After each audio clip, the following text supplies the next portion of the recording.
Welcome to My The Asshole Podcast. Let's get into it. Today is Thursday, and you know what Thursday is? It is Haunting Adeline Day. My goodness. Boy, has that book been getting spicy. Goddamn. You know, I mean, it's some crazy shit that be happening in that book. I ain't gonna lie to you, but I think our girl Adeline is coming around.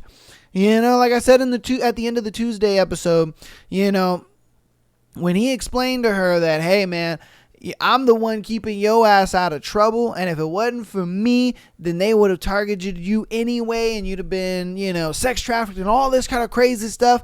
I mean, my goodness, is it getting good? And I think, you know, now that she's up in the woods and she's getting smashed out, as we're going to see in this episode, we already know she's going to get fucking smashed out again. You know, he's about to just railroad her vagina with his penis. We already know that's going to happen. Come on, man. And it's crazy because we haven't got any closer to like anything with Gigi. So I'm like, what the fuck is going on? Like, has she just, you know, thrown that off to the wayside? I don't know. But the book is getting good. I hope you guys are enjoying the book. I hope you guys are continuing to enjoy, you know what I mean, every chapter that we got going on, man. Because we've been consistent, buddy. Every Thursday, man, you guys have been getting 2 chapters of this book. So I hope you guys are enjoying it. I have playlists all set up for you guys. That way you guys can only watch these episodes if these are the episodes that you come back for every week. So I got you. But you know what we do before Haunting Adeline? We go ahead and get into a nice juicy thread. Today's juicy thread is, what is the grossest hygiene issue you overlooked in an ex? Okay.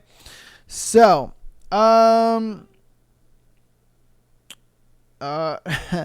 my tooth keeps chipping and growing back. Dog, that's tartar.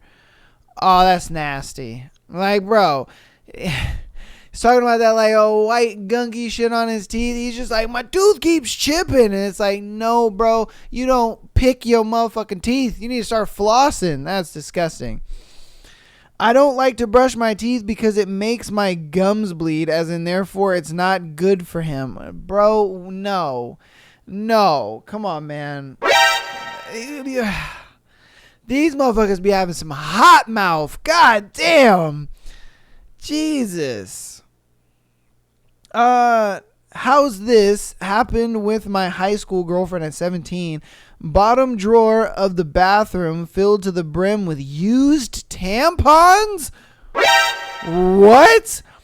And when I discovered this and asked why the bin or even just a sealable bag wasn't an appropriate option, she sheepishly said she liked the smell of them. Oh my God. No, that's disgusting. It's absolutely disgusting. Oh God, no. I would frequently hear my ex blowing his nose at night in bed. He always said it was into a t-shirt.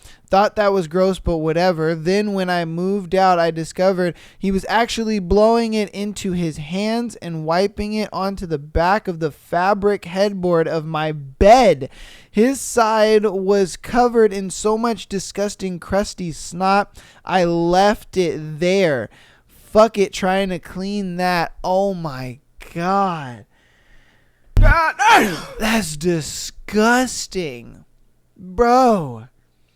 Like the t-shirt thing, okay, I guess that's fine, whatever. But if it's that often, why don't you have tissues next to your bed?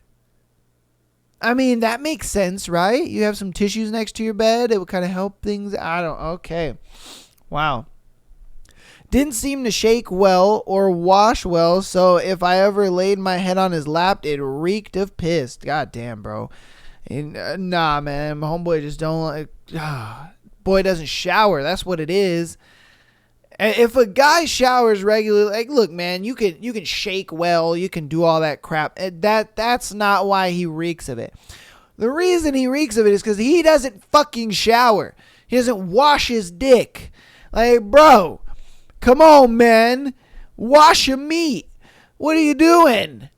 Like, goddamn, man. Oh, yeah, either that or he doesn't change his underwear. Oh, golly, that's disgusting. I'm beginning to think it's over for me if these people are getting into relationships and I'm struggling. Okay. I dated this guy who had a really crusty, gross belly button. He was otherwise clean. He'd come and visit me with his dog. The dog was very old and stinky. There was always a yeasty, stinky stink left over when the guy and the dog left. I thought it was the dog until one time he came without the dog and I realized the stink was coming from him, from the belly button. How does your belly button stink, my guy? What?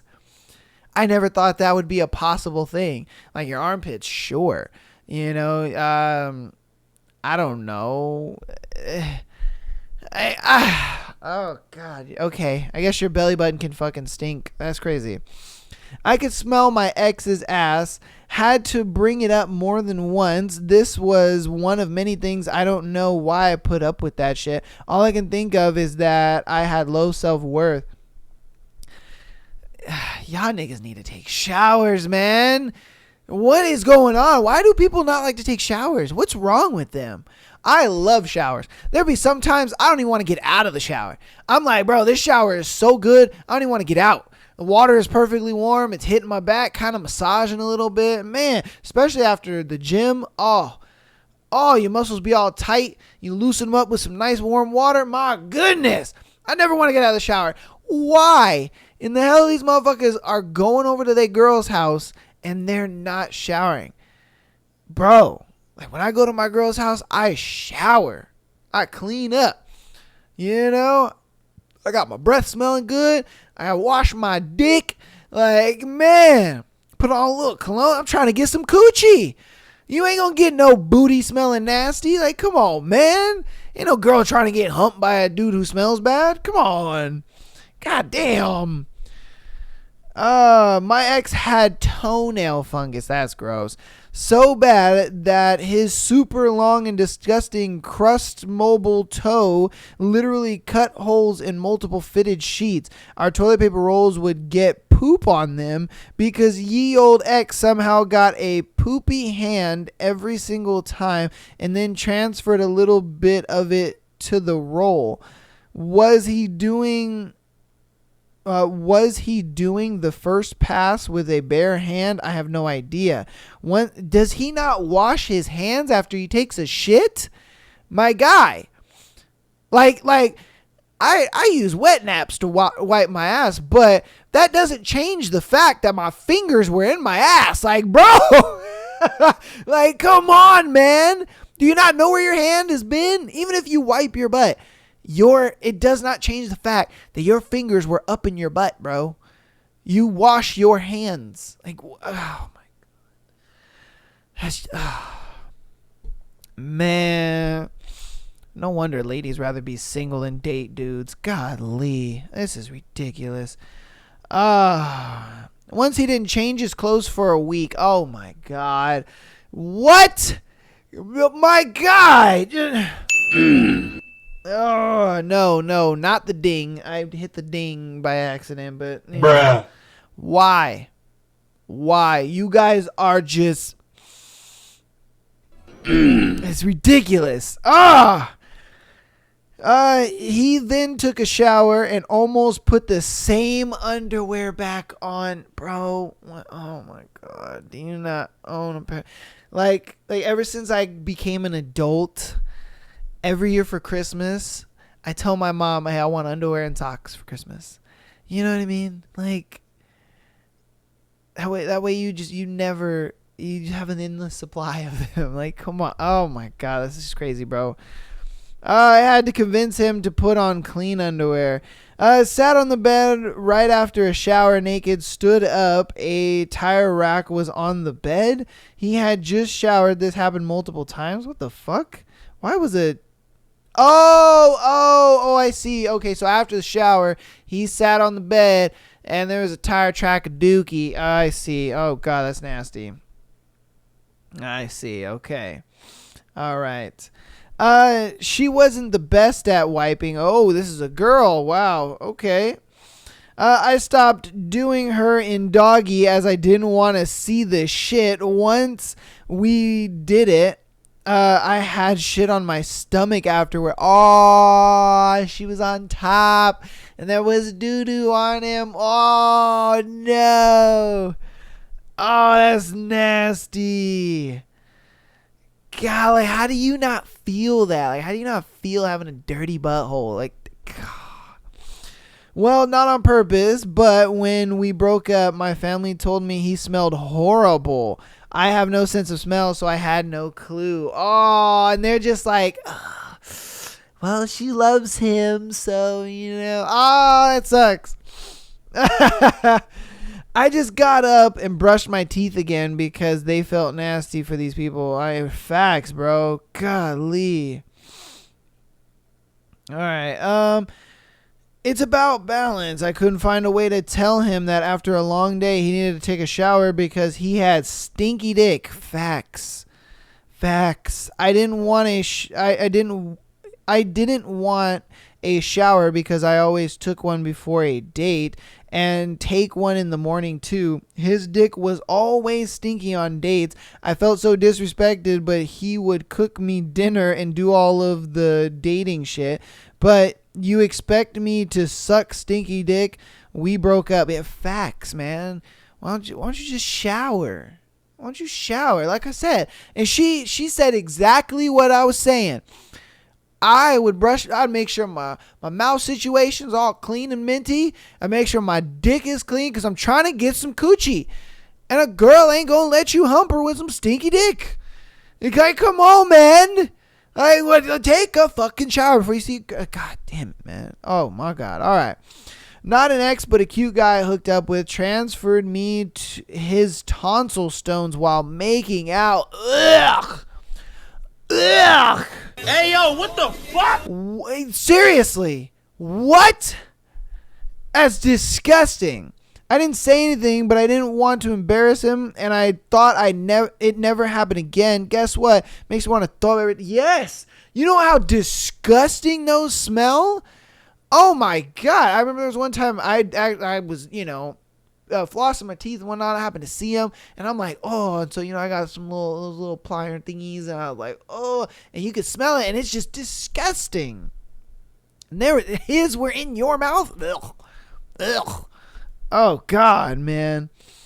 I was late teens, early 20s, and was going to give my first BJ until I noticed the dick didn't look right.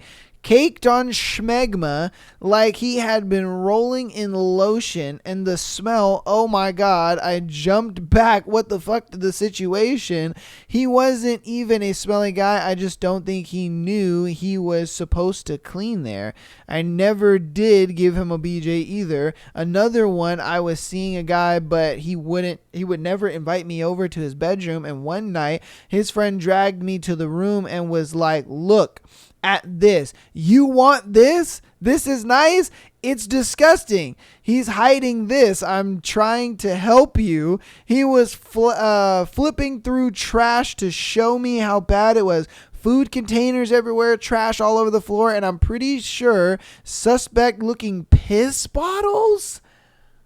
God damn. Hey, yo, what the fuck? Bro, what? You can't just get up and go pee in the toilet, my guy? Oh my God. I ended up dating him for, oh my God. You dated that guy? Oh. Why? Why are you setting yourself up for failure? Like, the roommate was like, are you sure you want to date this? He's got food containers all over the place. There's piss bottles. There's fucking trash everywhere. Homeboy is not clean. And she's just like, I can fix him. Oh my God. Bruh. What are you doing? I ended up dating him for a year. Oh, you're stupid. Cleaned, gutted his room several times, but it was just too much. Of course. Ladies, you can't change a man. Stop trying. They're over here talking about, I can fix him. No, you can't. He's just going to take advantage of what you're doing and be like, oh, this is okay behavior. Like, God. Oh. Okay. Yeah. All right. They peed the bed. How old are you, nigga? Oh my God damn. nigga, how old are you, bro? Oh my god. Every night I would sleep so close to the edge of the bed to avoid it, and my ex always reeked of piss, even after washing the blankets. How old is this guy? He's peeing in oh my god. And you stayed with this guy? I mean, the first few times I'd have just been like, okay, bro, what is going on with you? Like, I can't be dating a person who fucking pees the bed. Like, you're a grown ass adult. What the fuck are you doing? Oh yeah, that's disgusting. He always had a sweaty ass, which mixed with the leftovers from his shoddy wiping skills and created a stink goo between his cheeks. Needless to say, we never shared a bed, and washing was required before anything sexual. I do not know how I put up with it. Yeah, I don't know how you put up with it either. Like, you girls be just so blinded by something. I don't know what, but it's something y'all bitches be blind with, because my God, Jesus. These dudes are so terrible, even Ray Charles could see it. I'm like, my God, this is crazy talk. Goodness. He showered maybe twice a week, nigga. Why? Changed his underpants even less than often. In the summer, I could smell his ass crack. His job was dishes, and he'd leave them for weeks if I didn't end up doing them for him. Only thing I really wouldn't do was laundry, because we had a creeper downstairs I wasn't comfortable around. So sometimes I even ran out of underwear. I left him almost 2 years ago, and he went back to living in squalor. His place is all carpet, and he told me recently he just vacuumed it once. I left, and that was just because the unit was being inspected. Bro, like I said, I can see why you girls fucking don't like men. Oh God, I can see why. This is just woo. Like me, I try to be a clean guy, man. I shower twice a day. If I go to the gym, I'll shower. After, if I know I'm going to go see my girl, I make sure shower, brush my teeth, I pick them. Like, man, it's just like, dude. Ay, man. Smoked too much and would cough up mucus all over the interior of his car. Dried loogies all over the windshield and steering wheel. Bro, what? God damn. That's disgusting. Disgusting. And you don't see all that crap all over your dash and your steering wheel and think to myself, oh yeah, maybe I should fucking clean that. It's staring you in the fucking face everywhere you drive. Whew. My God. Wow. Common sense is not common anymore. Jesus. He pissed all over the toilet seat and the floor consistently. He also used our bathroom to clean up a collection of pit bull's shit outside and came to rinse it in our sink with cold water and expected us to use it inside. He would fight with me over wanting an extra separate broom for this. I am horrified thinking about it, and I can't believe I was ever with this piece of shit. Yes, I did. Like, why? Why? You girls be putting up with some crazy shit. These dudes are disgusting. Oh, jeez. She showered once a week, sometimes longer, and was very usual for her to go days on end without showering. Didn't change her panties or bra for a week either. Golly, what? Like, ladies, girl, them panties are just discharged like a motherfucker. Like, let's be honest here. As a guy who's lived with a woman for a couple years, trust me, girls sometimes will wear 2 pairs of underwear in the same day just because of that.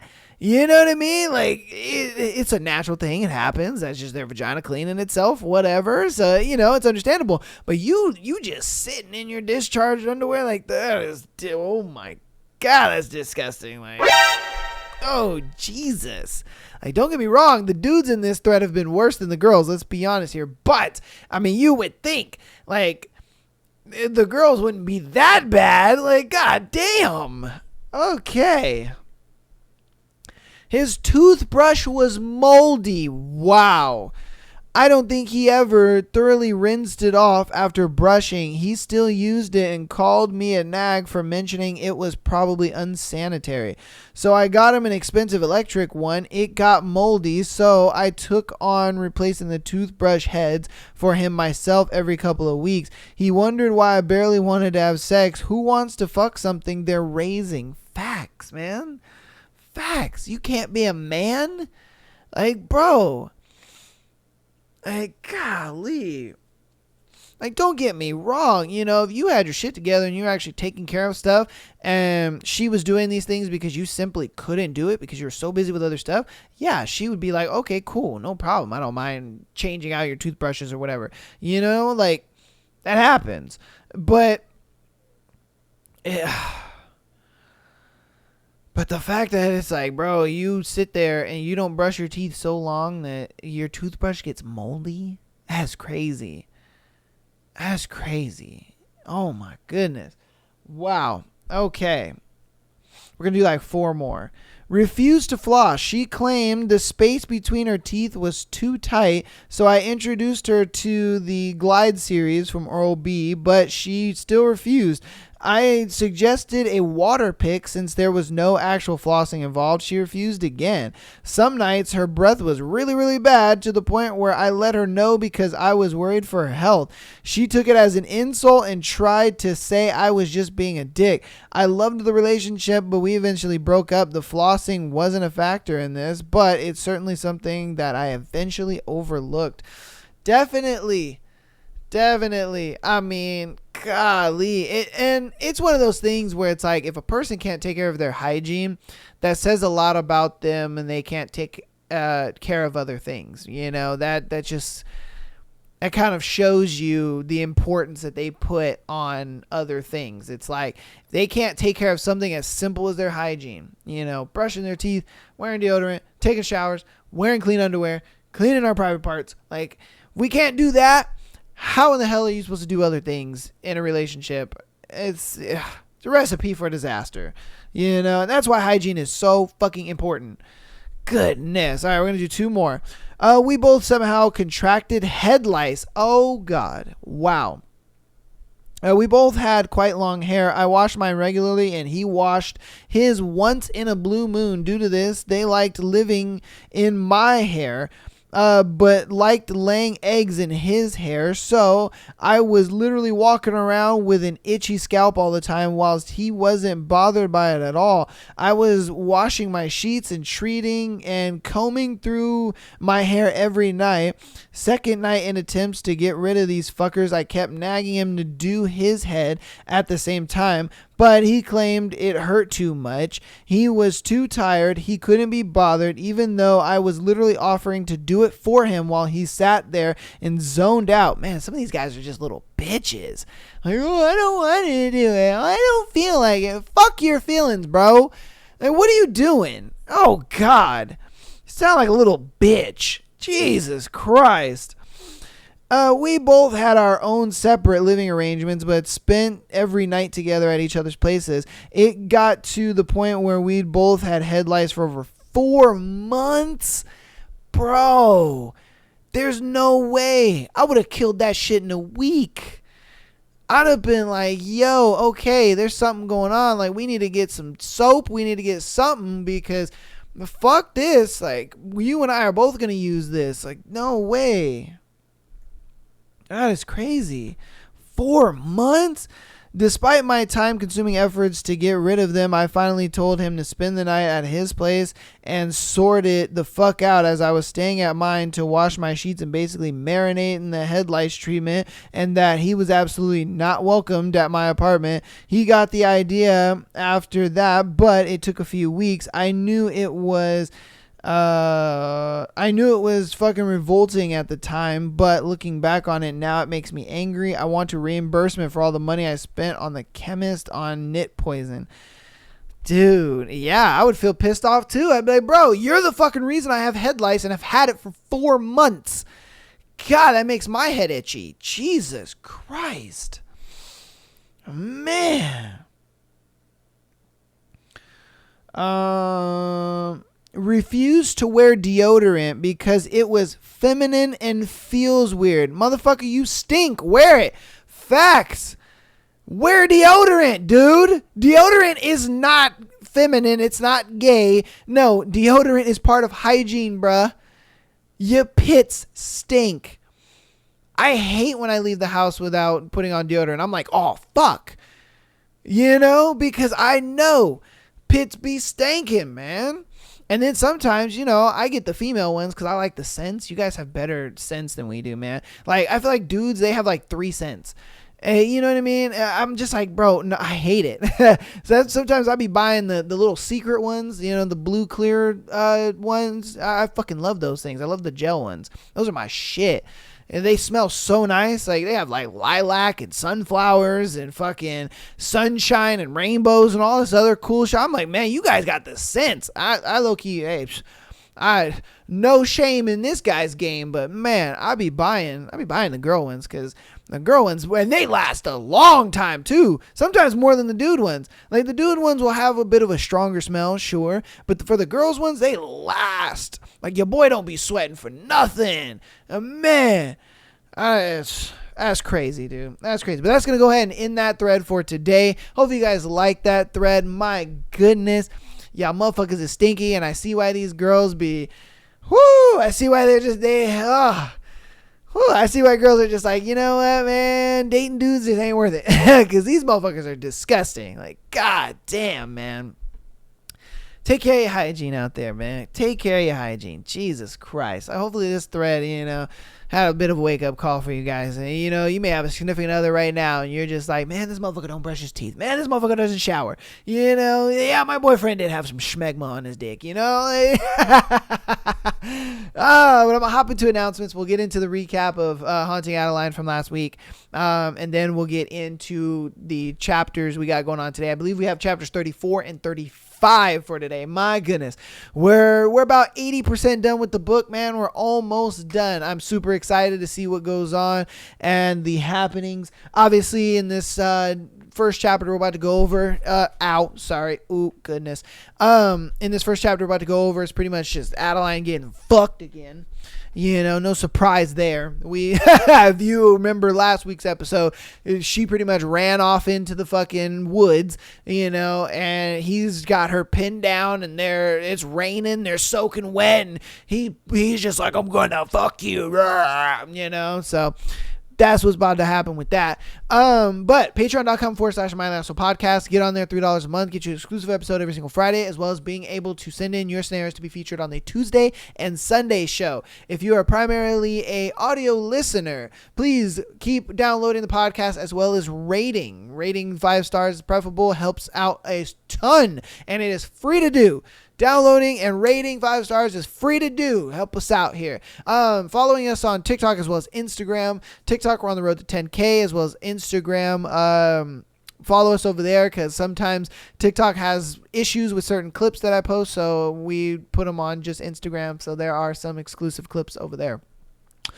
And then if you want to help even more on the free 99 side of things, go ahead and head over to YouTube, youtube.com/MyLastPodcast, or click on the link tree that does now work. Click on that, go to YouTube, and then subscribe to us over there. Even if you don't watch over there, subscribing does help. So I appreciate you guys so much. Let's get into the recap. So pretty much what we had was he went ahead and infiltrated the little club that they had going on, the little gentleman's club. He had infiltrated that, and so now that, you know, he infiltrated the gentleman's club, he's trying to find out where they're doing the rituals and all that kind of stuff. They wanted proof to see if he was actually like a child pedo guy. So he had showed a picture of this girl, and he was like, oh, do you like Sharon? And he's like, fuck no, I don't like Sharon. He's like, this is my toy, blah, blah, blah. And so, they were like, he's kind of just building their trust because he's trying to see where the rituals happen and all that kind of stuff, so that way he can kill all the motherfuckers and,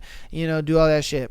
Then, you know, he went to Adeline's house, you know what I mean, and he was I want to say he was teaching her more self-defense stuff, I don't know, but Adeline got all defensive, was just like, you're a murderer, how dare you, blah blah blah blah, do you think murdering is good? And he's just like, well, the murdering I do is fucking good because I'm saving little girls from being sex trafficked their whole life and being killed as kids and all this kind of stuff. And so, yeah, my murder's fucking justified. You know, what do you think about that? And then, you know, she got all mad and huffing puffing. And so she ran out into out into the woods, and he caught her and was just like, she's like, get off me, you monster. And he's just like, look, bitch.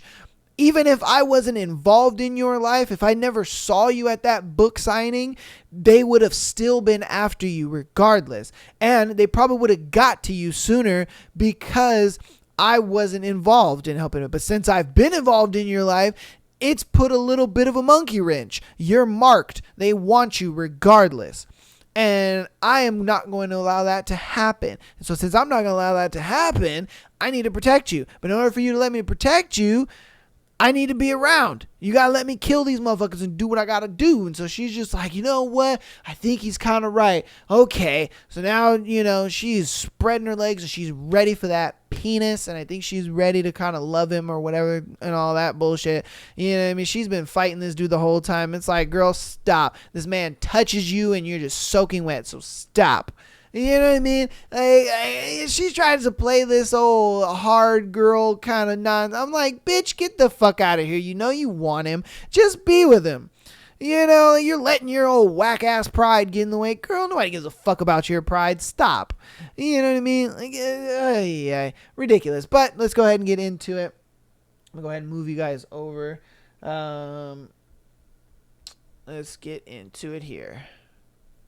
Chapter 34. The Manipulator.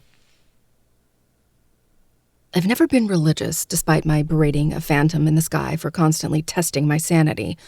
But in this moment, I seriously hope that something is looking out for me.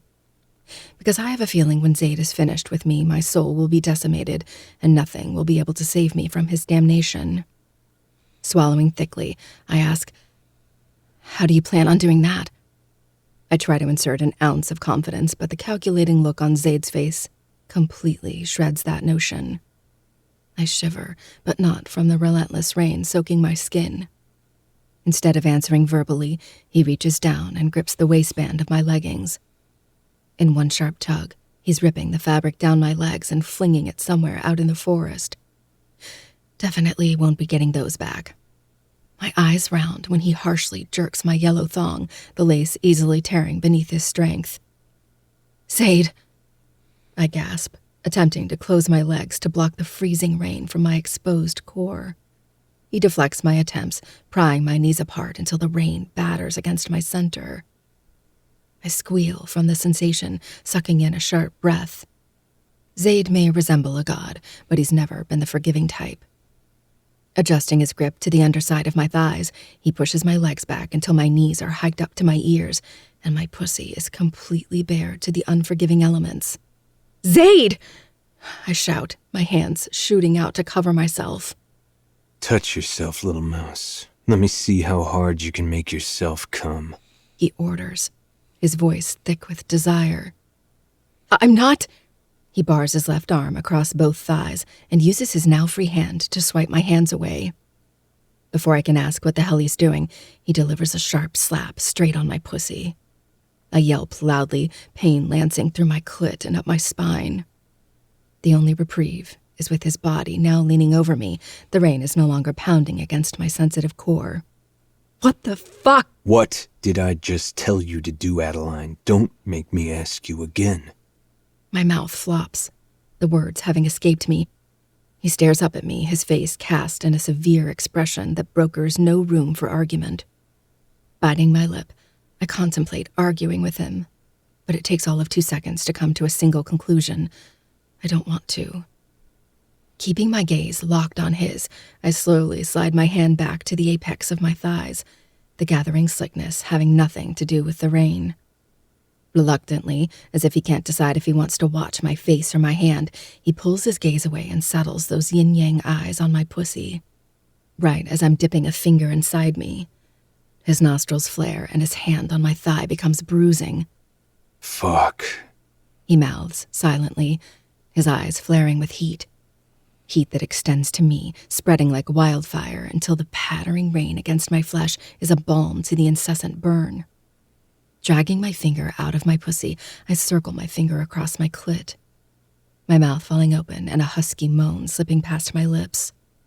Pleasure exudes from where my digit continues to circle, and I can't help but rock my hips against my own hand, seeking a touch past my own.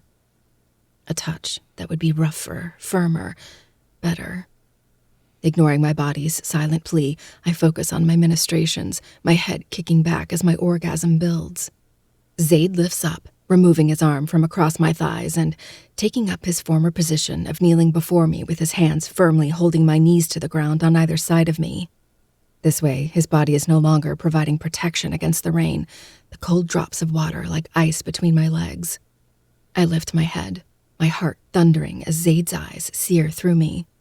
The knowledge that he is watching everything I'm doing to myself only heightens the pleasure. I've never been so turned on in my life. And the unfiltered moans are impossible to control.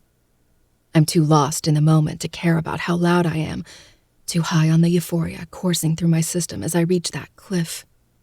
Sensing my stiffening limbs, Zaid looks up at me and whispers, Show me how deeply I've ruined you. My brows contort and my mouth falls open as I topple over that edge. I cry out, my hips rocking relentlessly, searching for something more. The orgasm that washes over me is sharp and quick.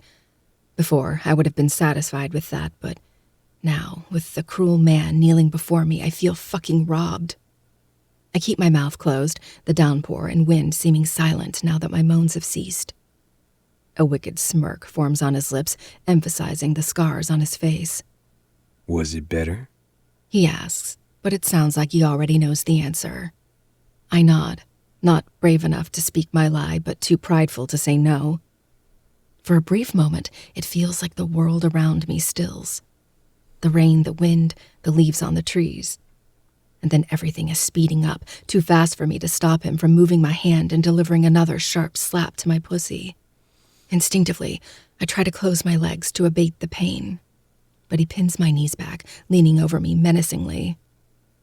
The dormant fear flares back up again as he stares down at me. Lie to me again. He threatens.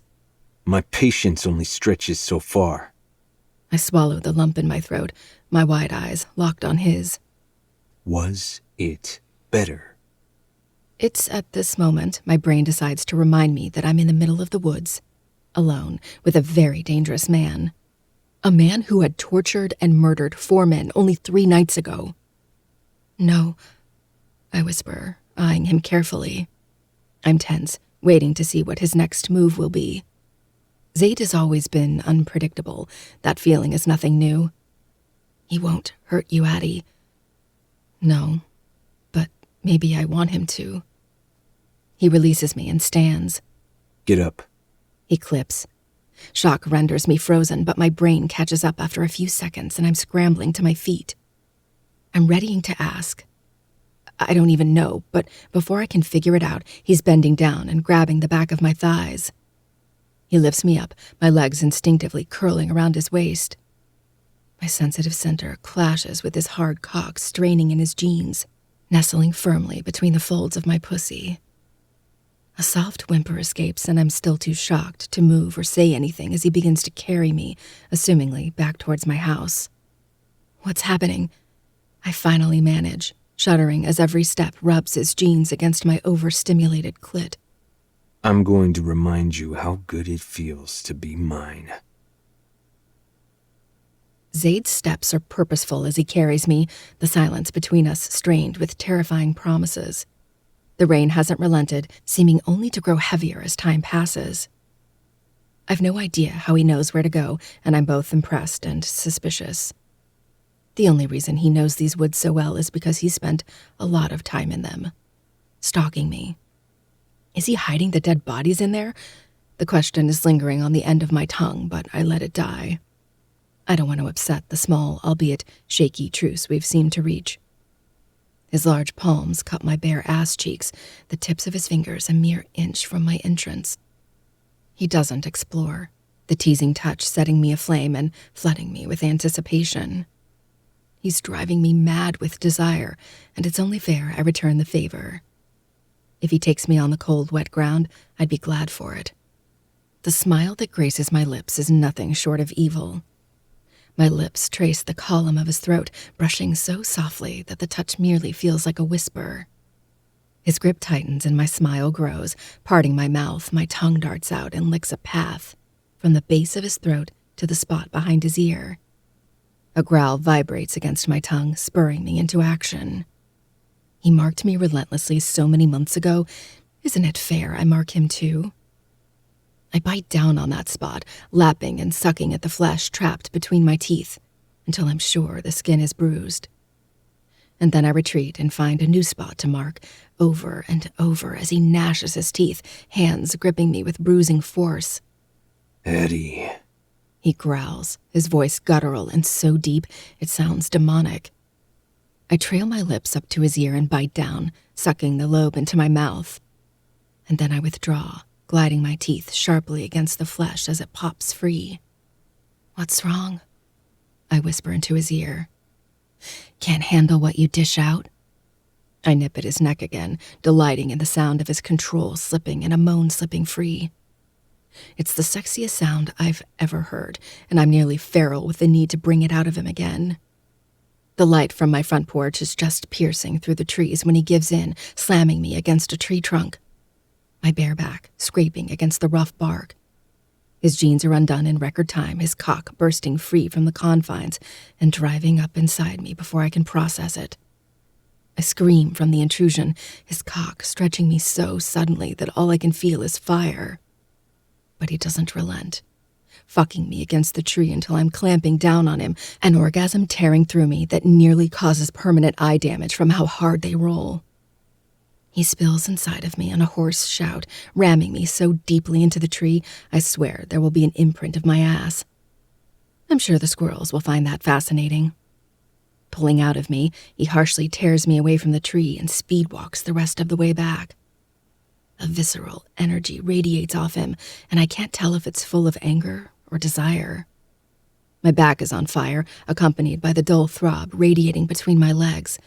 It's the sweetest agony I've ever felt. In the duration of the trek back to my house, my brain has come back to earth, and yet nothing has changed. That unsettles me more than anything. The fact that I'm no longer delirious from fear or bliss, and still, my desire and need for this man hasn't lessened in the slightest. If anything, it's only grown with the weight of anticipation hanging over my head. The small light hanging over my door is like a beacon, as if the house will make me feel any safer from the man holding me in his arms. Instead of beelining towards the door as I expected, he heads for my car. Despite the back of my SUV being spacey, Zaid is no small man, and being cramped in a small space with him suddenly feels intimidating. If I change my mind, it'll be impossible to get away from him. "Why not the house?" I'm not waiting any longer. He answers tightly. His tone is serious, and if it wasn't for his still hard dick currently trying to play tag with my stomach, I'd think he was mad at me. Opening the back door, the barbarian nearly tosses me in, barely giving me enough time to scoot away before he's following in after me, slamming the door behind him. The rain patters loudly against the car. It's a sound many sleep apps have tried to replicate, but nothing can ever come close to imitating the sound of Seattle rain. I back myself into the opposite side of the car, but the second he realizes what I'm doing, he grabs both of my legs and drags me right back to him. He hovers over me, my back pressing into the leather seat and instantly sticking to it like hot glue on paper. It's now that my brain focuses on all the insignificant details. Like that I'm completely naked and he's fully dressed, and somehow that makes me feel a little embarrassed. Or that the scent of rain and dirt clings to both of us, yet somehow leather and smoke linger on his clothes. I notice how small this car feels with him in it, and how incredibly tiny I feel with him crowding me. Those things shadow over the details I'm too chicken to acknowledge, like the fact that he's staring down at me so intently, it feels as if his retinas are electromagnetic and he can see everything I'm hiding inside. I'm not brave enough to meet his stare. Or that his hands are settled back on my waist, the coarseness of his skin sending delicious static shocks throughout my nerve endings. He leans down, close, until his lips are a mere inch from mine. My eyes snap to his like two opposite magnets. I can't stop the force, and once our gazes clash, all thoughts, all those details are forgotten. I can't think of anything else but how much I want him to kiss me, touch me, and claim me as his, over and over until I'm too delirious to fight any longer. You like to pretend. He observes, a touch of amusement in his tone. Maybe I'm not, I retort. Maybe you're in denial. I tighten my lips, refusing to answer. He smiles knowingly, and the sight is devastating. While I'm busy having a mini heart attack, he pulls me in close, wrapping one arm around my waist while his other hand cups the back of my neck. His minty breath fans across my face, caressing my lips like a light breeze in the spring. What are you feeling right now? He asks softly. My breathing escalates. Confined? Trapped? He volleys back. My mouth tightens because while a part of me wants to say yes, the truth is that I don't. I feel safe, protected, treasured. One day you will realize that you are not trapped in a prison. He murmurs roughly. You are in my church, where I am your God, and you are my equal. I'm not a jail, little mouse. I am your sanctuary. My mouth dries. The tip of my tongue darts out, wetting my bottom lip and swiping across his lips. Just a brush, but enough to light a spark. An answering growl arises as I ask, "Does that make me a goddess?" He pulls me impossibly closer, his lips now pressed against mine lightly. Baby, you rule the fucking kingdom, and I will gladly bow to you. I let him ensnare my lips between his in a vicious kiss before pulling away, my breath left behind. He goes to recapture them and growls when I evade him once more. Keeping my mouth dangerously close, I whisper against his tongue. "Prove it." He hums, the sound of a beast growling from the depths of darkness. I do love getting on my knees for you, He murmurs, nipping at my lips playfully. This time, he's the one to evade me, instead biting and licking until I'm bristling with need. He only teases for a few moments before his mouth is crashing onto mine. The inferno in my body escapes from my throat and ignites our connected lips. Without thought, I arch into him, desperate to feel more of him against me. His lips move over mine with raw hunger. He doesn't just kiss me. He fucks my mouth with his tongue, traps my lips between his teeth and bites, explores every inch of my mouth as he devours me. And I let him. I let him consume me because I'm beginning to forget what it feels like to be whole without Zaid. He's in every part of me. I plunge my hands beneath his hoodie, clawing at his stomach and allowing myself to explore a body I've explored far too much. A body I haven't explored nearly enough. My fingers drift over his abs, familiarizing myself with the hard divots, while he takes over my mouth once more.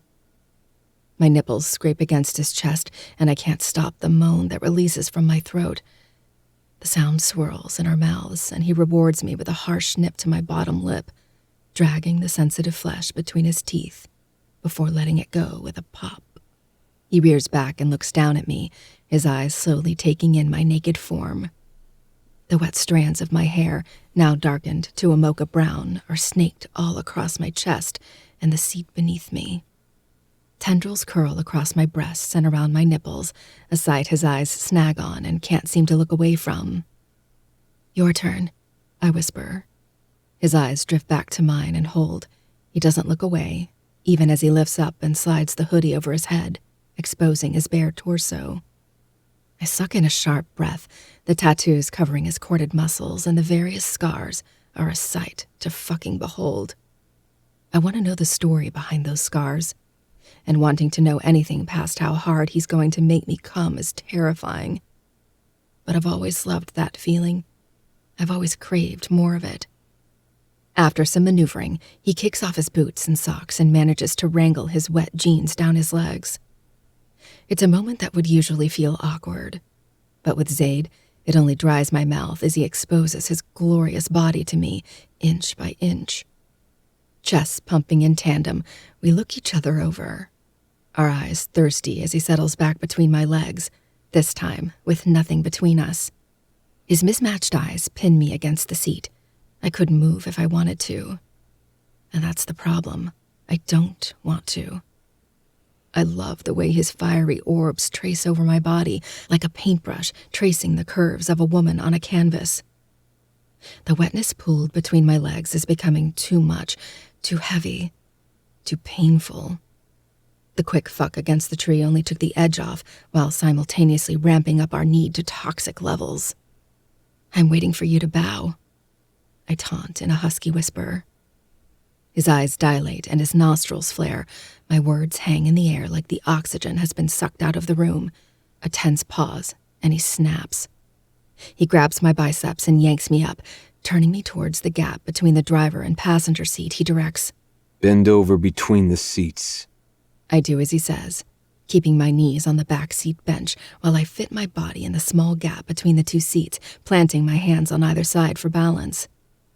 Zaid leans forward, grabbing the seatbelt on the passenger side and looping it around my body before clicking it in the driver's side buckle. What are you? He shushes me, repeating the process with the driver's side seatbelt. When he's finished, I'm completely strapped in place, unable to move. It does allow me enough leeway to turn my head and look back at Zaid. Like a king on a throne, he sits on the bench behind me, arranging himself between my legs so my ass is directly in his face. Butterflies hitch in my stomach at the sight of Zaid sitting behind me, his legs splayed wide and his hard cock jutting up past his belly button. From this angle, I have no idea how it ever fit inside me. He grins at me. I'm too big for this car, baby, so this is the closest I can get to bowing right now, but I'll be sure to get on my knees for you later. And just like in the House of Mirrors, he lifts my ass up until my knees are no longer grounded, the seatbelts digging into my sensitive flesh, and feasts on my pussy like a starved man. Like I'm his last meal, just as he asked me to be not too long ago. My eyes roll as his tongue laps up my cunt, circling my clit and spearing into my opening. It's too much, too good. I force myself to find something to focus on, to draw out the pleasure. My gaze locks on the fogged windows, the trails of rain marring the clouds. I try to concentrate on the millions of splashes against the glass, or how the rain is falling so hard it rivals the husky moans falling from my lips. But I lose focus, and it all fades to black as his teeth join in, sucking and biting before easing the sting with his tongue. Fucking Nirvana, he murmurs before suctioning my clit into his mouth. I cry out, pleasure consuming me whole. And he's right. The way Zaid eats pussy is Nirvana. It doesn't take long before his tongue lashes at my clit in just the right way that an orgasm explodes out of me before I can process it. My screams echo in the confined space as he swallows everything I have to give him. And then he's unbuckling both seatbelts and jerking me backward until I'm on my back, and he's crowding over me again. Our bodies clash, and with fluidity, he lifts my body against his. My legs encircle his waist while my hands seek balance from his broad shoulders.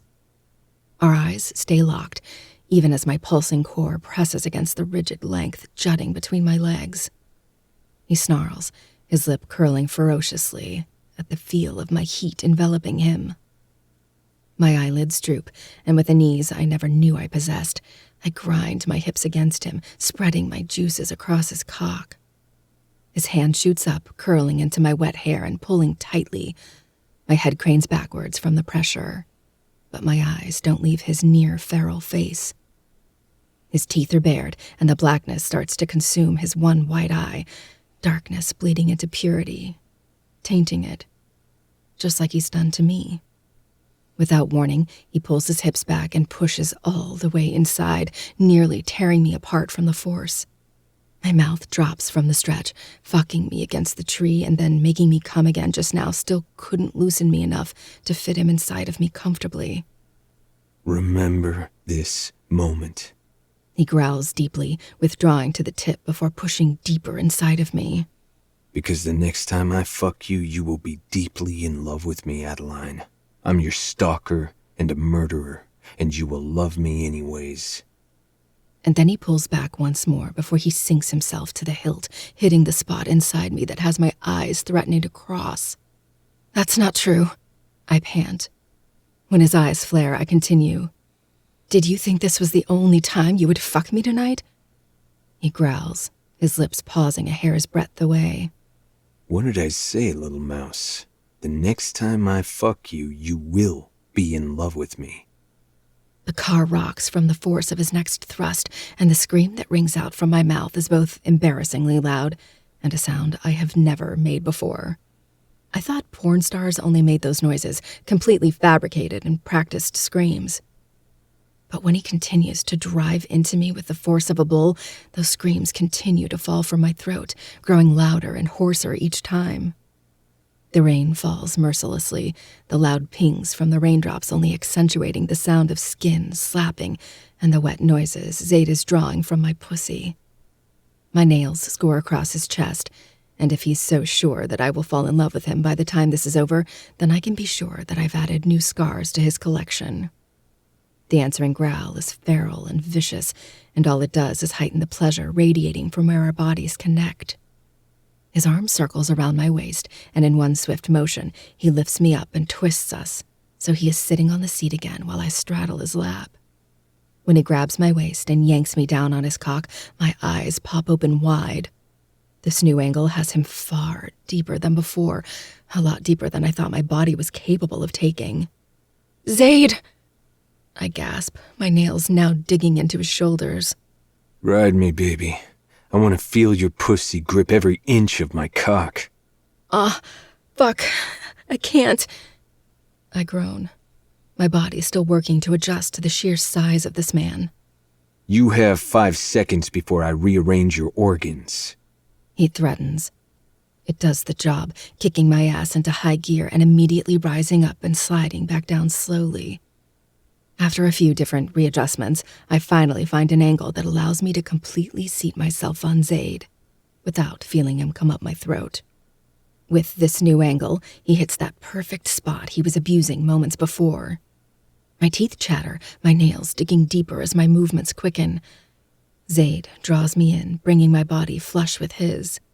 One arm curls around my waist, while the other hand tears through my wet hair, yanking my head to the side and giving him access to devour my neck.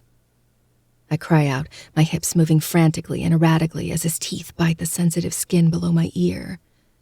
My nipples scrape against his chest, sending delicious shivers straight to my pussy. That's it, baby. He croons into my ear. Your sweet little pussy is gripping my cock so fucking tight. The arm that was curled around my waist is now wedging between our bodies until his thumb reaches my clit. My head kicks back as I let out a feral cry of my own.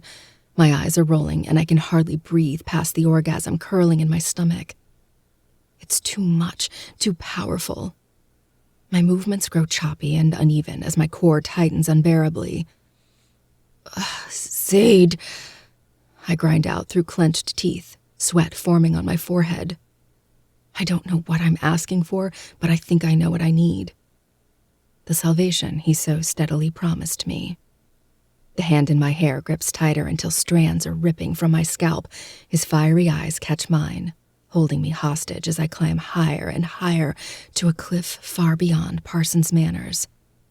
The one and only cliff I wouldn't mind jumping off of, even if I never get back up again. Let me feel you fall in love, he whispers. I can no longer hold on. My vision goes dark, the pleasure blinding and dynamic as the orgasm rips through me, tearing everything in my body to shreds. My fight, my willpower, and my goddamn heart. I scream so loudly my throat grows hoarse. Fuck, Addie, Zayd shouts. and my vision clears enough to watch his own head kick back, the veins in his arms bulging and traveling all the way up to his neck. He bares his teeth, a roar that can only come from the depths of hell vibrating throughout the car. His cock becomes impossibly thicker before he grabs a hold of me with both arms, forcing me to still as he spills inside of me. Fuck, Eddie, fuck. He grinds out through clenched teeth, each word punctuated by a thrust of his hips. My pussy milks him dry, wringing out every last drop until I'm impossibly full of him. His seed nearly bursts from me when he pulls out, the thick semen streaming down my legs like the raindrops on the windows. Our heavy breathing and the pounding of my heart is the only thing left to listen to. The rain has subsided to a light trickle, as if to mock me, because when it was pouring, I was calm and sure of my resolve, while the world around me was howling and raging. I wanted him, craved him, but I was certain I would never love him. And now that the rain has calmed, my resolve has shattered, and I'm left with a screaming heart and a silenced world. April 3rd, 1946. I'm scared. I don't know how it's gotten this way, but after that night, he's lost his mind. When I told him I'm going to get a divorce, he completely lost it on me. He's gotten so angry, so aggressive. He says that he owns me. No one else can have me but him. I don't know what to do. I'm just scared. So very scared. Chapter 35. The Shadow. She's nervous, fidgety, whereas before she could hardly look at me out of fear and hatred, and now it's because she remembers how many different positions I fucked her in last night. My dick legitimately hurts. I don't think I've ever fucked so much in one night, but I'd keep going if it wouldn't literally send me to my knees if I got hard right now. I bowed for Addie several times last night, worshipping her pussy just like I promised, but this time I'd be bowing from pain and praying for my dick not to fall off. Addie and I are leaning against the railing on her balcony. It's an unusually warm day as we near winter, so we both decided to enjoy it. She sips her coffee, her hair tangled and frizzy from last night and blowing gently in the breeze. I think my hands were in her hair so often the strands had dried while wrapped around my fingers. We stayed up until dawn with either my cock, fingers, or tongue filling up one of her holes at all times. We only managed a couple of hours of sleep before my phone started ringing. Another video was leaked last night, and my headspace is too fucked up to work the tension out of Addie's muscles. Dan had said they believed they apprehended the person leaking the videos, but they were obviously wrong. Whoever they are, they're incredibly fucking brave, and I'm very curious how the hell they're doing it with the society watching. I was at Savior's yesterday, which means the video could have been from the same night I attended. The very same goblets used in the videos were used that night, and now I'm sure they were filled with an innocent child's blood. While I was drinking overpriced whiskey, shooting the shit with a man I have grown to loathe, a kid was dying, his blood draining into the hands of deranged men. Buzzing energy forms beneath the surface, and it takes effort to keep my bones from jumping out of my skin. I need to get away from Addie, because if she gives me attitude or her usual hatred, I don't think my response will be what she deserves. Sensing my growing anger, she sets the coffee cup down on a little table with a dead plant on it. I point at it. Baby, if you can't keep a plant alive, how are you going to keep our babies alive? She smacks my chest. Calm down, Zaid. No baby talk. I don't even like you like that. I grin, but her expression turns contemplative, a tiny frown tipping the corners of her lips down as a crease forms between her brow. Do you ever wonder about Gigi and her stalker and find it strange? Maybe even far-fetched? When I tilt my head, signaling my confusion, she licks her lips and starts fiddling with the belt on her purple robe. You already know my great-grandmother had a stalker, one that she fell in love with. And now, so do I, living in the same house and... Falling in love. I finish for her, keeping my face blank so she's sure I'm not teasing. She glances at me and gives a slight lift of her shoulders, but she doesn't deny it. Cop out, but I let it go. It just seems crazy and, I don't know, impossible, I guess. I lean down on the railing and tilt my head up until I catch her eyes. Once they snag onto mine, they're anchored. The breeze ruffles her hair again, the cinnamon strands dancing in the wind. Do you think you're a reincarnation of Gigi, Addie? And that I'm a reincarnation of Ronaldo? We'll never really know, will we? It's highly unlikely, but not impossible. But I can't say I don't like the idea of it. A little snarl takes over her face. You just like the idea of stalking me for several lifetimes. This time I do smile, and the dilation of her eyes has my cock growing stiff. Fuck, stop it. It hurts. But when her tongue darts out, wetting her lips, I no longer give a fuck about the pain. My hand snaps out, grabbing the back of her head and bringing her in close. She gasps, her pink lips parting, and in this moment, all I want to do is slip my cock past them and watch them wrap around me. I'd walk on glass if it meant getting to fuck Addie's mouth again. She struggles, but I hold her steady, her hands planted on the railing to support her weight. Her purple robe is draped open, but not enough to expose the bite marks I left last night on her tits. You're right. I do love the sound of watching you for lifetimes. I drop my voice low, as deep as I want to shove my cock inside her. I also love the possibility that I have fallen in love with you in each life, fucked that sweet pussy of yours, and made you fall in love with me as much as I am with you.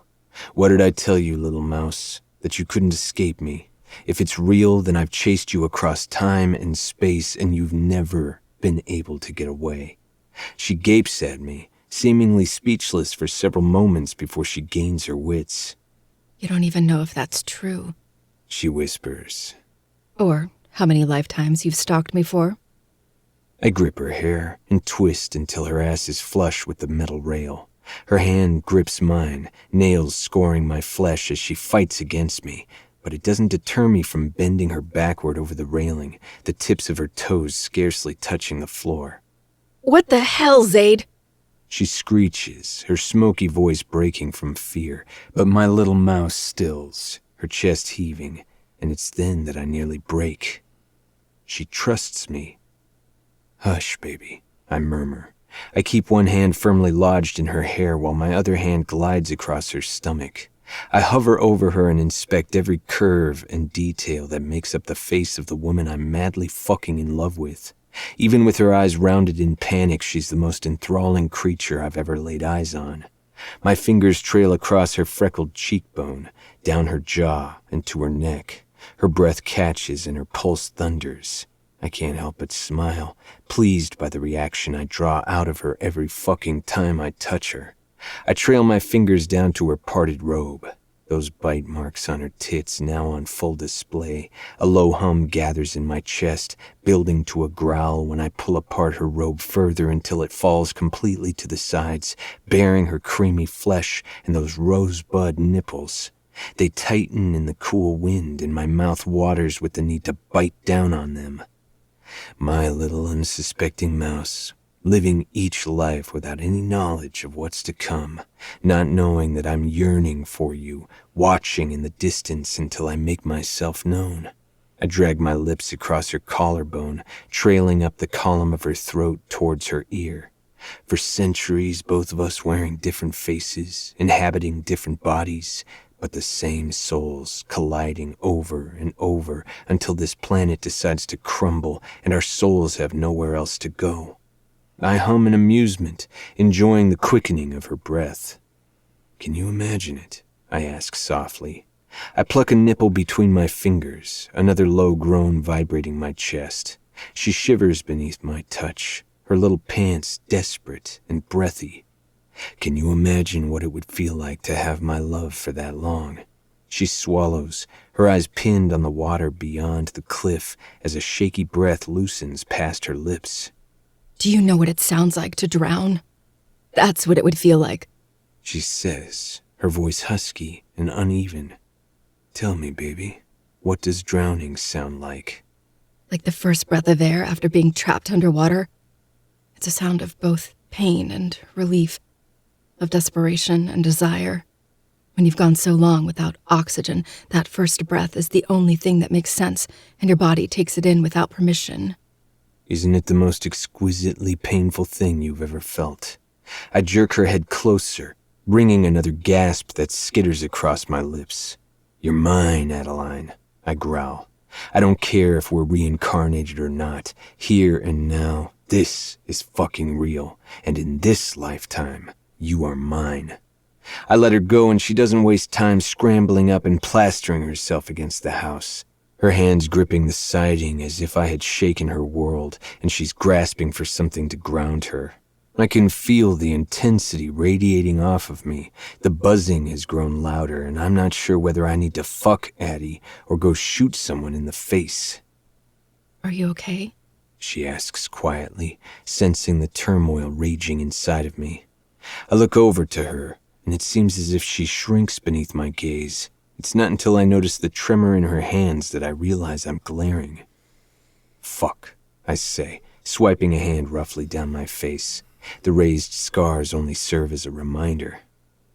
I'm sorry, Mouse. I got shitty news this morning. I keep getting shitty news. She frowns, a crease forming between her brows. She clears her throat, draws the robe closed, and cautiously steps back towards me, fidgeting with the belt again. Brave girl. Her awkwardness almost makes me smile, but I feel a little too empty to do anything other than stare. Do you want to talk about it? She finally asks, glancing up at me before she reaches for her coffee. Do you want to hear about it? I counter, cocking a brow. A red flush rises to her cheeks, but she lifts her eyes and holds them steady. Yes. This time it's me who looks away. That involves hearing about what I do for a living, which is kill people. She releases a shaky breath, but instead of retreating as I had expected, she nods her head. Okay.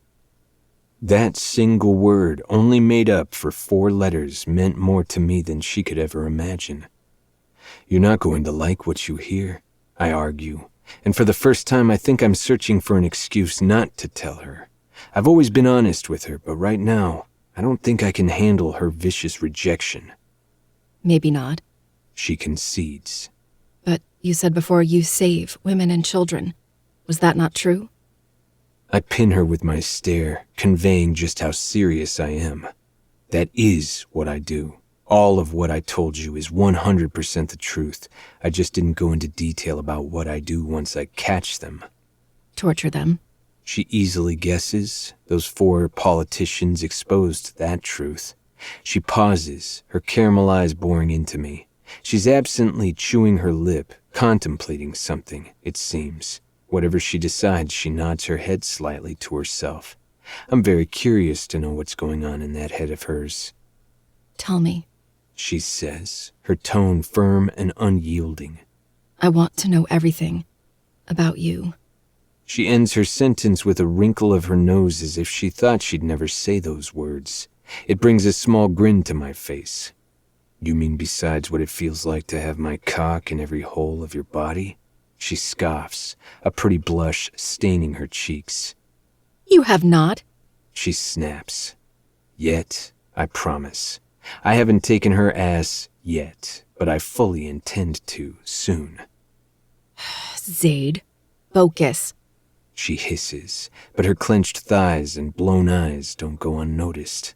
I look off to the side and stare out at the bay, focusing on something mundane, despite how beautiful it is with the water sparkling beneath the sunlight. Everything is mundane when Addie is present. There's a small thicket of trees leading up towards the cliff, the crooked branches deprived of leaves and reaching towards the sky, as if begging for life again. They're dying, and it imitates what I feel on the inside right now. I target specific people, politicians, celebrities, businessmen, people in positions of power or who have money, and even people who are the lowest of the totem pole and will do anything to get by. At the end of the day, it doesn't really matter what their job is or how much money they have, because they're all the same. They're human sex traffickers. For years, I've been targeting pedophile rings and dismantling them, rescue the girls and children and either send them back to their family or send them to a safe, undisclosed location where they can live the rest of their lives in comfort. But about 9 months ago, a video leaked of a sadistic ritual taking place. They were sacrificing a child and marking themselves in their blood. Since then, a few more videos have leaked, including one last night. I pause, clenching my jaw and trying to regain the composure that is beginning to slip through my fingers. Blowing out a deep breath, I continue. I've told you already that Mark was in the first video, which is why I targeted him and the 3 other men I killed. All 4 of them were performing the rite. The night I killed Mark, he disclosed the location to me, so I went there yesterday to insert myself, gain trust, and be invited into the dungeon. I noticed that Dan's shirt was wet. I pause, nearly blind from rage as I admit. I think this recent video was from last night, and they were still wearing the blood of their latest victim. The coffee cup clatters against the metal table, nearly toppling over as Addie attempts to set it down. Her hand is badly shaking, and it looks like a piece of the ceramic breaks off. What the fuck? She breathes, her eyes wide with shock and repulsion, though they don't stray from me as she says, Zaid, you couldn't have known that's what was happening. You can't blame yourself for that. I clench my teeth against the snarl threatening to take over my face, the muscle in my jaw threatening to burst. The fuck I can't, I snap. She flinches, her face softening. I didn't build Z and become who I am today to allow for a child to be sacrificed right fucking below me and watch sick fucks bathe in their blood like it's goddamn water. Tears form in her eyes, but she stays silent while I work to calm myself down. I've dedicated almost 6 years to eradicating human trafficking. Seattle happens to be a prime location for pedophile rings, but in reality they're everywhere, and I plan to take them all down, or as many as I can until this life takes me down first. Addie doesn't speak. She stares into her nearly depleted coffee as if it's an 8-ball that will give her whatever answers she's looking for. The sound of the furnace kicks on, filling the otherwise static silence. After a few moments, she looks up at me, an unreadable expression on her freckled face. Why? She whispers. Why did you choose to put your life in danger and hunt down these people and kill them? What made you decide to do this? Her tone isn't laced with judgment, but the need to understand. But I'm not sure my answer will offer her the understanding she's asking for. Because I want to, baby. Her brows jump in surprise, not expecting my answer. You're expecting me to give you a legitimate reason for why I took this path in life. Maybe I had a sister or mother who was kidnapped and sold. Maybe I was myself. But none of those things are the case. When I learned about human trafficking in the depths of its depravity, I was sickened, and I have the skill to do something about it, so I am. I'm saving innocent people because I want to, and I'm torturing and murdering the bad because I want to. Her eyes widen in surprise when I prowl towards her. She doesn't back away from me, but I see the tension roll into her shoulders like thunderclouds swollen with rain. I grab the back of her neck and pull her into me. She stumbles, steadying herself with her hands on my chest. Her breathing has escalated, the short little breaths escaping through her puffy, bruised lips. I lean in close, making sure her eyes are locked onto mine as I say, and the reason I stalk you, little mouse, is because I want to. Everything I do in life is my choice. I choose my morals. I choose the ones that are worth saving and the ones that are worth killing. And I choose you. If you're expecting a tragic story, you're not going to get one. My parents were incredible people who loved me and supported me. They died in a car crash when I was 17. The roads were terrible, and they hydroplaned off a cliff. I lived with my father's best friend, my godfather, for a year before going to college for computer science and started my career as a hacker. My parents' death was heartbreaking, but an accident. Aside from losing them, nothing bad has ever really happened to me that would lead me to slaughter evil people for a living. I make my own choices in life, Addie. That's all there is to it. She swallows, her eyes darting between mine. Slowly she raises her hand and traces a finger lightly over the scar running down my eye. I clench my jaw, relishing in the fire that her fingers leave in their wake. Despite the severity of the conversation, my cock hardens to steel in my jeans. I'm tempted to unzip, bend her over the railing, and take her right here. But I know we're both incredibly sore by now, and I would crash right back into the dark headspace the second I slip out of her. Addie doesn't deserve that. She doesn't deserve to have her body used so I can escape my demons. And your scars? The first time I infiltrated a ring, one of the ringleaders was a brute and knew his way around a knife fight. He cut me up good, and it was the lesson I needed in order for me to learn how to defend myself and fight properly. No man has ever come close since. I wear these scars proudly because in the end, I won, and every innocent in that building went home safe. But they still haunt you. I nod once. They do? It was the first time I was confronted with the possibility of failure, and that feeling has never quite let me go from its clutches. It's the feeling that imprints on me like a bad tattoo each and every time I invade a ring. Her hand drops to the side, dangling loosely as she stares at me. I stare back, each of us trying to read the other, figure out what the other is thinking, feeling. One last question. She barters. Ask me as many as you want. The roses. Why the roses? I smile. I was waiting for her to ask me about those. My mother, her favorite flowers were roses. She always had them all over the house with the thorns clipped so I wouldn't hurt myself. One year I told her that I would be sad when she died because all the roses would die with her. So she gave me a plastic rose and said that as long as I have that rose, she would never be truly gone. I shrug. I guess I wanted to see roses all over your house too. Maybe because you feel like home. She inhales sharply, seemingly taken aback by my words. Those beautiful eyes are fixated on mine, both shock and raw hunger reflecting in her caramel pools. Licking her lips, she admits softly, It's going to take me some time to fully accept some things, Zaid. I can't tell you how long it'll take me, but I can tell you that I will try. But what I can definitively accept is you saving the children and girls. Her lip wobbles before I can reach down and snatch it between my teeth. She sucks it between her own. After a few seconds, she continues. I admire you more than I can say for being one of far too few people willing actually to do something to save them. The world needs more people like you, Zaid. Maybe, I murmur, giving in and placing a soft kiss on the corner of her lips. But all I need is you. Her eyes close and she nods to herself.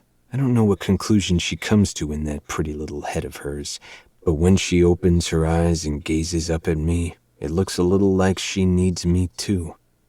My hand slides into her hair, and just as I'm closing the distance, a voice filters in through Addie's bedroom door. Who's ready for a murder invest? The loud voice trails off, replaced by a loud gasp. Mine and Addie's heads both turn at the same time. Standing in her bedroom, staring at us with a mixture of disbelief and anger, is Addie's best friend. Hello, Daya, I greet, my mask falling into place as I smirk and step away from Addie. My little mouse is embarrassed. I note the hint of shame, but it was expected. It's going to take time for Addie to truly accept within herself that she has given in to her stalker. What the hell? Is this him? My smirk widens and I turn to look at Addie. Have you been gossiping about me, little mouse? Did you tell her how big my cock is? Addie's eyes pop comically. Her hand curls and swings it right into my chest. It feels like she just threw a slice of bread at me. Asshole! No! If it wasn't for the small figure charging towards me, the loud stomping would be a clear indicator to the storm coming my way. I turn and swoop out of the way of another flying fist, this one packing a lot more punch. That one might have felt like a whole loaf of bread. I can tell the girl can hit, but fists don't affect me these days. I've grown too accustomed to the bite of a bullet instead. I laugh, catching Daya by her arm before she flies ass over teacup over the balcony. She wouldn't look so pretty with her face bashed in and her skull cracked open. Damn, you both woke up and chose violence today, huh? Dea rips her arm from my hand and glares at me, her pretty green eyes full of ire, and then she turns to Addie. I thought we hated him. I cock a brow, also staring at Addie and waiting for her answer. At this point, she can lie and say she still does. I know the truth, and that's what matters. I have a single feeling in my body, and it's attached to the freckled-faced girl who looks like she's having a stroke. It's going to take a lot more than her lying to her best friend to hurt it. Addie's face is red and her mouth flops, but no words come out. She might even be going into cardiac arrest. Dea trains her glare on me and opens her mouth, but I cut in. I'd be very careful about your words and any swinging limbs. I do sign your paychecks. Her eyes widen, taken aback. So, it is you. You are Z? She demands. What? Does my face not meet your expectations? The look that comes over Dea's face is pure entertainment. I swear you can't find this shit on TV anymore. She flounders for an answer but comes up short. All she really can do is just stare. I hope you understand that Addie never really stood a chance. Don't blame her. Addie crosses her arms, huffing at me, and finally finding her voice. All I had to do was piss her off. I make my own decisions, Zaid. Quit acting like I didn't have a choice. I just smile, letting her think what she wants. Whatever gets her pussy willingly wrapped back around my cock, I guess. You knew I already had suspicions, Addie. Why wouldn't you just tell me? This time Dea's voice softens, full of hurt and sadness. Addie's face drops, and that's my cue to leave. I'm really sorry. I haven't been sure how to even explain what's happening with him. I take a step back, attracting both of their eyes. I have to deal with the video. I have men stationed outside the property already. What the hell? Why? I didn't see any men. Dea asks, her eyes widened with alarm. They're not meant to be seen, Dea. You know that already, don't you? When her teeth click, I continue. You two kiss and make up. I trust your judgment, so whatever you decide to divulge, you have my permission. Addie bites her bottom lip, glancing at her best friend with guilt. I'll see you later, little mouse. I wink at her suggestively, and her eyes narrow in response. Dea sputters, but I'm out the door before she can relearn how to speak again. I've got far more pressing matters to deal with than Dea's newly developed speech impediment.